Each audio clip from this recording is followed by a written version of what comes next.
I'm gonna be that obnoxious person that just like talks with gum in their mouth. I'll try to do it so you can't see it, and also so I'm not going in the middle of a video because that shit's nasty.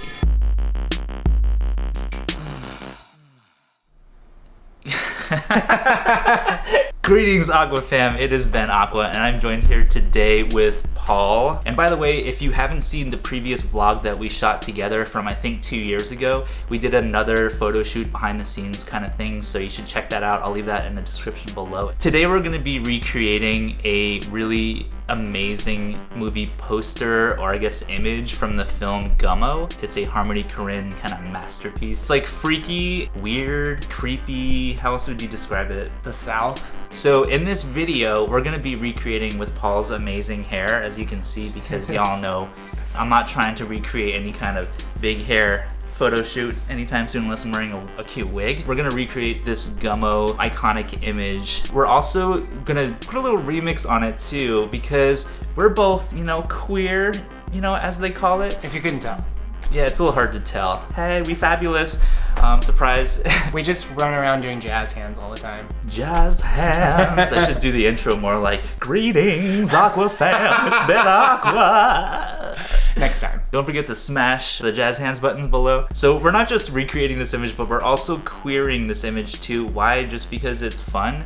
It's who we are. I think it has to do with like visibility for queer people, like putting us on a movie poster in a kind of confrontational but fun and whimsical way. Right now, the political climate is such a climate of like call out and hate, and like it does feel like there's a huge rise in homophobia. And it's just ridiculous. It's 2019, almost 2020. Like, why are we still doing this? We're gonna be shooting in my living room against just like a mint green. Actually, you know what? Let's just go over there right now. Come on, let's go.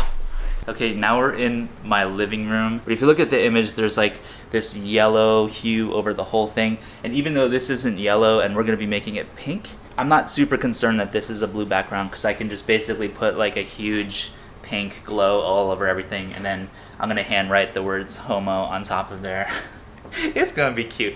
I am shooting these photos with the Sony a6500. I would normally shoot with the a6400, but I'm using that to shoot this video right now because the autofocus is amazing and I can see what the hell I'm doing. Well, looking at this image, there's this kind of blurriness to the hair and to the face. Like, it's not a super sharp, kind of purposefully, you know, crisp image. It looks like the person taking the photo almost shook the camera up and down like this with a slower shutter. I'm gonna try setting my shutter speed to like 1/15 or maybe even something a little slower so it's not a super crisp image. If you can see, I'm pushing my hair down and pushing it. It allows the heat, forces it up because it has product in it. Yeah. And then I'm combing it to sort of like shape it.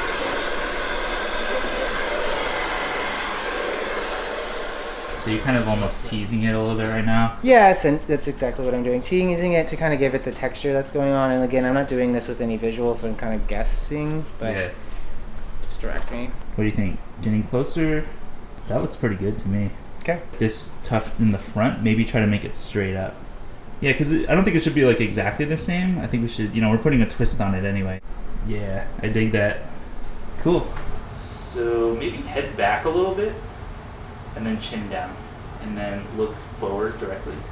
It almost looks like there's like an up and down movement in this photo, so I'm shaking the camera up and down. It's really unnerving to purposely shake a camera because I'm so used to just making it crisp every time. You know, I could create this kind of shake illusion in post too, but I think there's something about doing it in camera that makes it a little more gritty and kind of true to the aesthetic of the film. You know, it's a little raw, it's a little raunchy. Too blurry.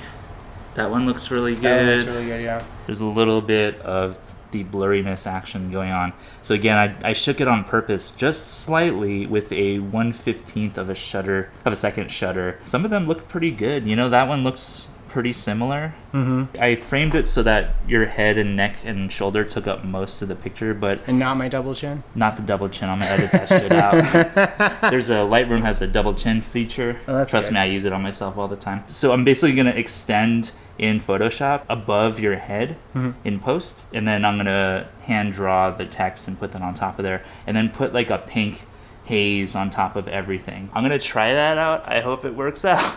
If not, we have a cool looking blurry ass image of your face. Totally. So, hi, bye. All right, so I'm checking out the images in Lightroom, and this is the one that I think encapsulated that moment the best. And this is the unedited photo. You can see that there's a little bit of movement here. You can see the lines created by the slow shutter and me just physically moving the camera around. And then I just did some quick editing. So what I did was I upped the exposure, the contrast, highlights, shadows, and a little bit of whites, and then I took the blacks down almost all the way down to give it a little more contrast. In this GUMMO image, the hair is almost completely blacked out, and there's a lot of shadows going on, and it's a very high contrast image with the yellow on top of it. What I did next was I opened up Photoshop and I added even more contrast and took out a little bit of the saturation just to give it a little darker and more dramatic look. And then next up, I added the pink background, which is just a layer of pink color. For the image of Paul, I just changed it to multiply. In the GUMMO image, this hair, how it kind of goes into this point in the back that almost reminds me of like Astro Boy. It just looks kind of empty here in the back of Paul's hair. So what I did was I took the clone stamp tool and I added an extra tuft of hair to make it look more pointy, and I tried to make it so it looked like it was actually coming out of his head, so you can see before I added the hair and after. I think it creates more of the same kind of shape as in the GUMMO image. And then the final thing I did once I got that looking cute was I added the text that just says homo on top instead of GUMMO. So I did this on my iPad using the Apple Pencil in Procreate, and voila, that is how this image came out. You know, I think it does the original image justice while putting a spin on it. What do y'all think? I think the image came out pretty cute. You know, my image is definitely more crispy. It's a little more modern looking than the original GUMMO image, which is from 1997. But I think it has, you know, a similar type of movement. I think it has that high contrast look and the desaturated tones in the skin and that kind of thing. And I'm pretty confident that people that see this image might be like, oh, that's the person from GUMMO. That's that little kid character with the really cool hair. The character that sat in a bathtub and ate spaghetti and meatballs. So original image versus my image, I am super happy with how it came out. All right, so what do you think, Paul? Did we do it justice? I think so. Photography is magic. I actually called myself once the gay David Blaine of photography early into my YouTube career. I'm gonna make my eye disappear. I'll be like the gay David Blaine of photography. I feel like maybe I'm more the hairy Houdini. I'm more like the Twinkie Houdini. That's right. Zaddy Houdini. Zaddy Houdini. Who's Zaddy? You Zaddy? Me Zaddy. You Zaddy? Anywho, I'm really happy with how the photo came out. Thank you so much to Paul for being the lovely guest of this vlog and the model for the photo shoot. Ben is amazing. Follow his YouTube. Follow Paul on Instagram. Again, I'll leave his link in the description. Thank you so much for watching. Have an inspired day. Do really silly, whimsical stuff like this once in a while. Trust me, you'll work on your craft and it'll be fun and you'll be inspired. Do the things you love, damn it. And we'll see you in the next one. By the way, I'm a homosexual, Paul. Oh, girl, Jesus will help you.